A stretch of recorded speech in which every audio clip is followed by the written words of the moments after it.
Hello everyone, and welcome back to True Words Aren't Beautiful.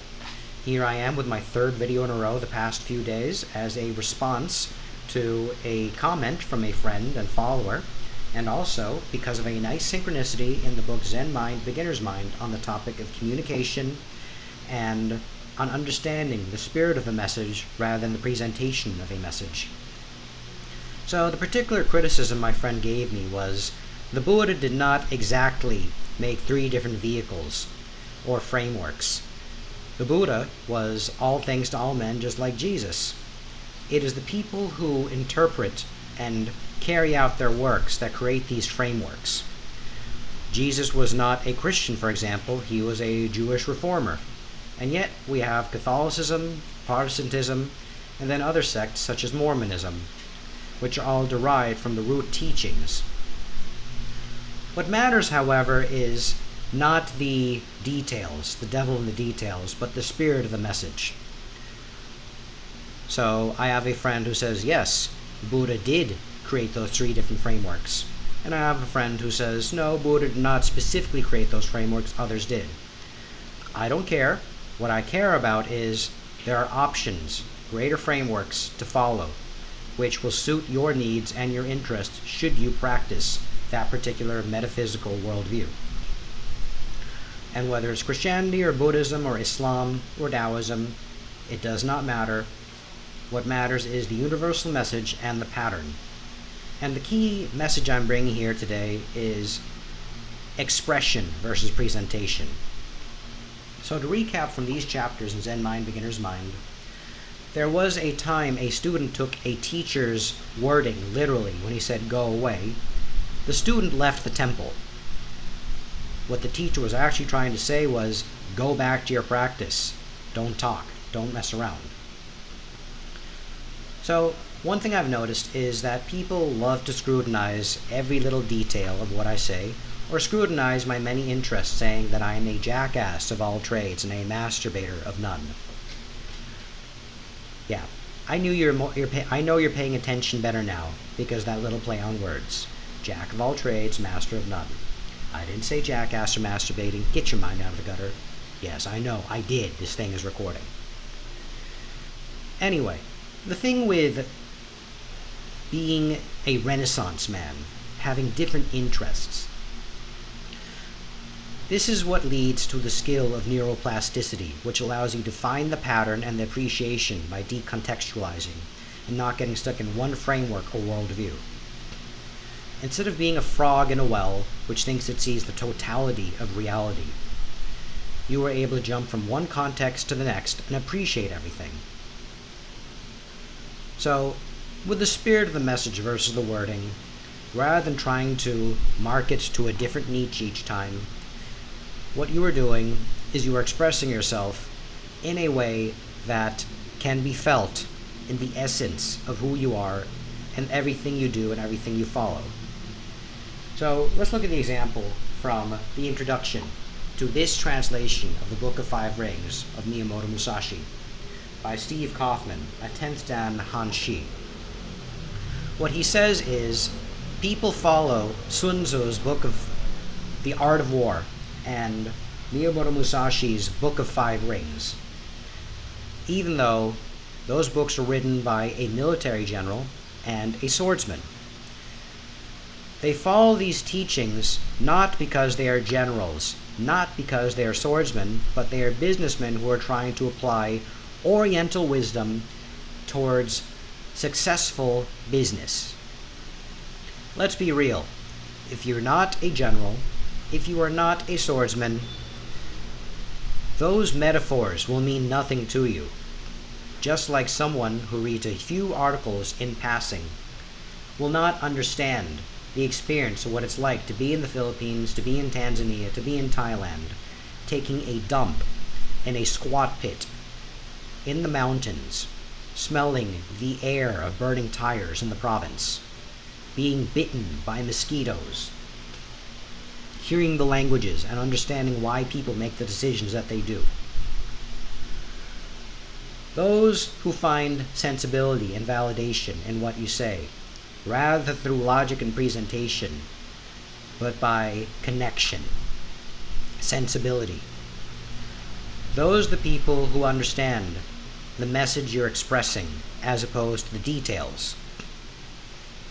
If you're presenting and impressing others, you're no longer living for yourself. It's marketing.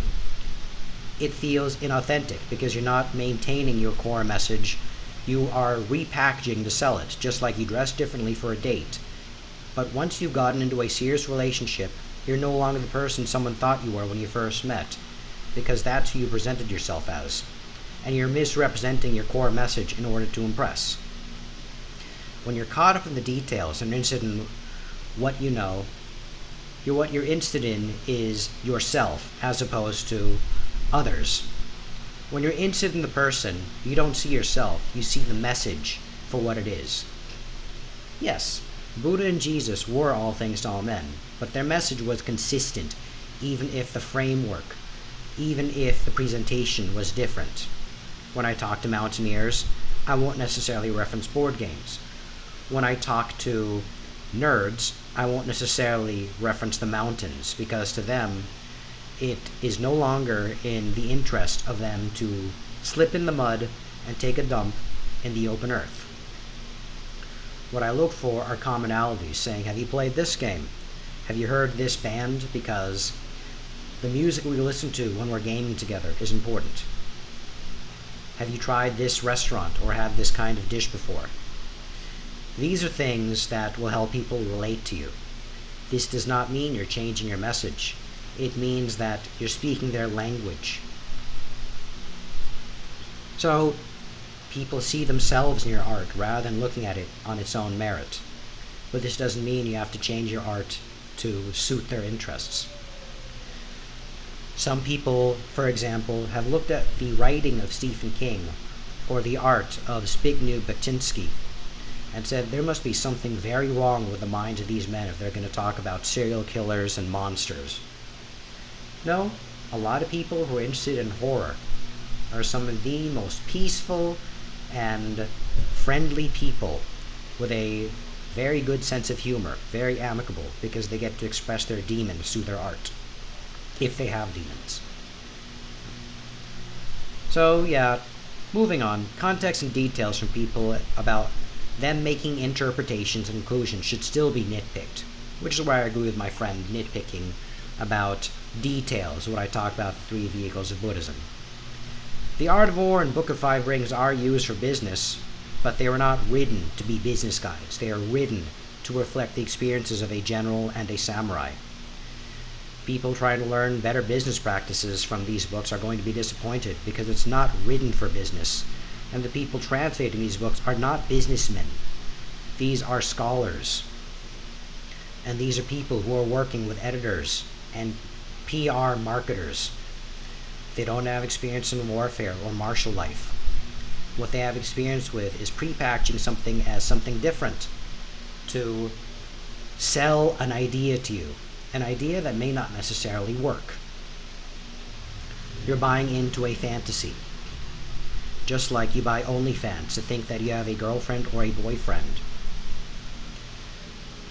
So, just remember, expression is more important. Context is more important.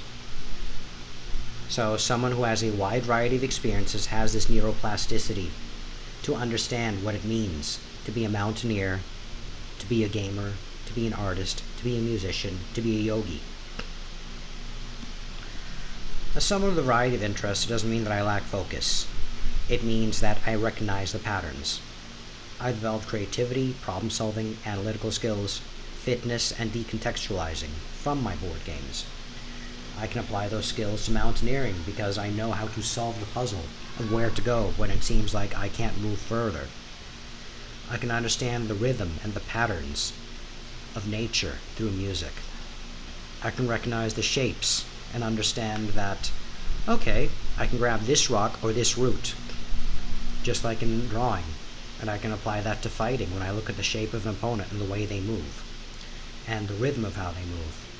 This is all the yoga of life, the union of knowledge, the yoking together of wisdom, providing that balance, which in turn allows me to be all things to all men and seek to understand understand them better, rather than write people off as being stupid or arrogant for not understanding me or for disassembling what I say.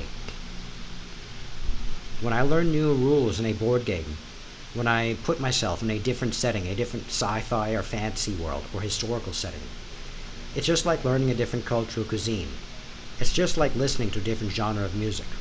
It's just like climbing a different mountain with its own obstacles.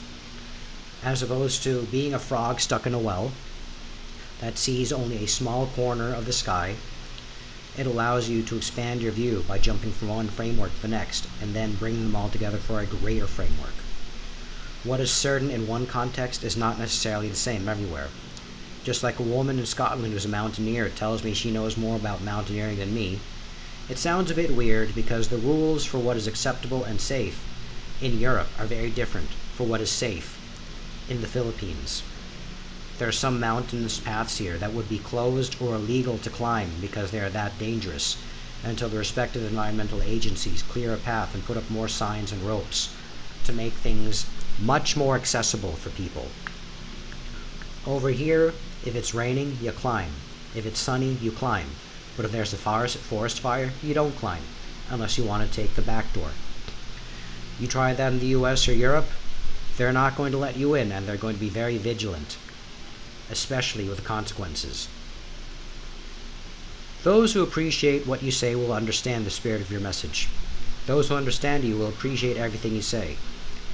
Those who don't will try to make what you say and do fit into their paradigm and presentation. Don't bother trying to present yourself better. Express yourself authentically. If you didn't reach people the first time, you don't need to put in the effort because you're then living for them and changing what you're doing for them instead of living for yourself. And those who matter will follow you right from the beginning.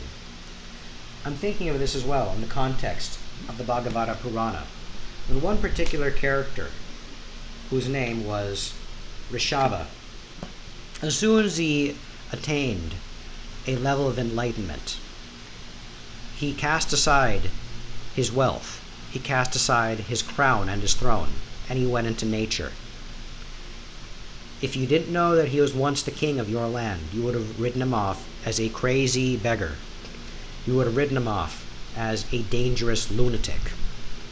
For him, he actually didn't care. He saw exactly what this life was, an illusion, a dream. But those who are very familiar with what it means to achieve liberation could say, no, he's not crazy. He actually has just seen the veil of reality has been lifted. This is all a dream. So for those who don't know, they'll write you off as crazy and stupid. For those who do know, they can recognize you and appreciate exactly what you're doing, even if it seems strange.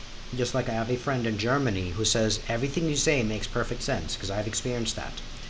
Versus someone who learned something off the internet and says this doesn't make sense, this argument doesn't hold, and therefore this means nothing.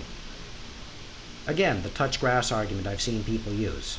Am I going to listen to someone saying that I'm divorced from reality and I'm crazy and unstable when their frame of reference is running a bar or a coffee shop, or their frame of reference is working from home and being on their computer all day?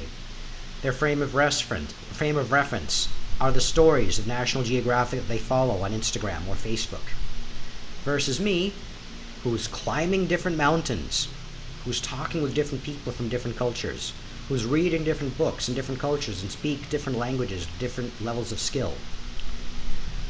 I think I will touch grass the way I have every day when I'm in the mountains versus these guys who don't leave their butts or their desks and think they're rational because they can pay their bills each month and they have a good paycheck and they have a job title and career. If they're telling me to touch grass because I'm divorced from their reality, then I don't need to touch their grass. Their grass is astroturf. What I'm touching every day, every time I'm in the mountains, is nature. I know what my reality is, and I will live in my reality, because I do know what it smells like after the rain and gating gating. I do know what it's like to slip on the mud in Mount Maagnaw. I do know what it's like to brave the drought in Montalingahan. And I do know what it's like to see the different yakshas and rakshasas, the different nature spirits and the jinns in the mountains. So, if I'm going to live in reality, I will live in a reality full of wonder, which was what I have been doing during my pilgrimage. And I brought it into this plane, in this city that I live in right now. Don't take my word for it. Validate it yourself. If not, enjoy your life. Thank you for watching. See you next time.